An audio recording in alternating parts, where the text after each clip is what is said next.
Қазақ пен еврей екі түрлі құрлықта орналасқан екі бөлек мәдениеттің өкілі. Бірақ бұл екі халықтың тарихында таңғаларлық ұқсастықтар көп.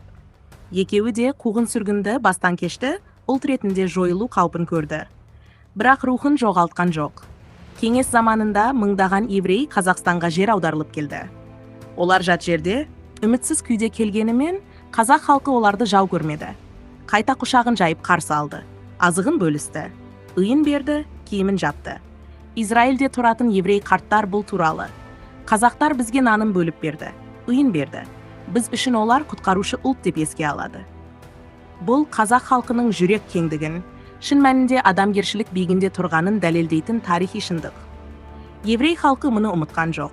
Тарихта қазақ пен еврей ұқсас кезеңдерден өтті. Еврейлер ғасырлар бойы қуғындалып шеттетілді. Қазақ халқы отарлық езгіні, ашаршылықты, репрессияны бастан өткерді.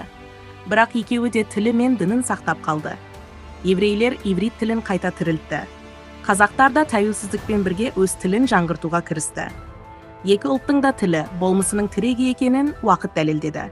Еврейлер үшін білім бірінші орында. Израильде баланы туған күнінен бастап кітапқа баулиды.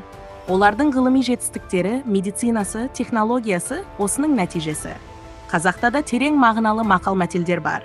Оқу инемен құдық қазғандай, білекті бірді, білімді мыңды жығады. Бірақ біз әлі де сол ұстанымды өмірлік қағидаға айналдыра алмай келеміз. Олардан үйренеріміз білімге табыну, баланы ғылымға баулу, тәртіпке бас ию. Бауыржан Момышұлы қазақ рухының биігі. Оның тәртіп пен тактикаға негізделген әскери еңбектері Израиль секілді елдерде де қызығушылық тудырып отыр. Тәртіпке бағынған құл болмайды деген сөзі жауынгер психологиясының алтын формуласы. Бұл ұстаным Израильдің әскери жүйесіне де жақын. Бауыржан атамыз батыр ғана емес, философ. Оның ойлары ұлт мінезінің көрінісі. Еврейлер Момышұлындай батырды зерттеп, үлгі алады. Ал біз неге оны өз елімізде жеткілікті насихаттамаймыз? Еврей халқы әлемге тарыдай шашылып кетсе де, бір-бірін ұмытқан жоқ. Бірін-бірі қолдап, ілгерілетті. Ұлттық рухын, дінін, тілін жоғалтқан жоқ. Қазақ та сондай ел. Бірақ бізге жетіспейтін ұйымшылдық, бірлік, жаһандық ойлау, өзара қолдау. Қазақ пен еврей отбасыға берік, үлкенге құрметпен қарайтын, тарихына тағзым ететін ұлттар. Олар шежіресін біледі. Бізде де жеті ата заң. Бұл рухани мәдениетіміздің ұқсастығы. Қорытындылай келе, қазақ пен еврей зұлматтан тірі шыққан, бірақ соған моймаған халықтар.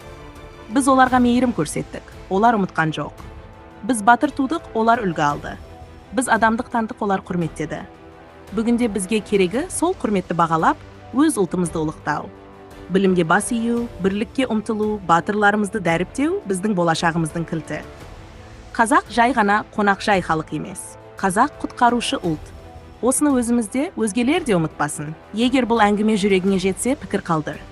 Қазақты өз тарихы мен өз болмысымен танытатын дүниелерді бірге жасайық. Осындай мазмұнды видеолар керек десең, бөлісуді ұмытпа. Біздің күшіміз білімде, бірлікте және рухта.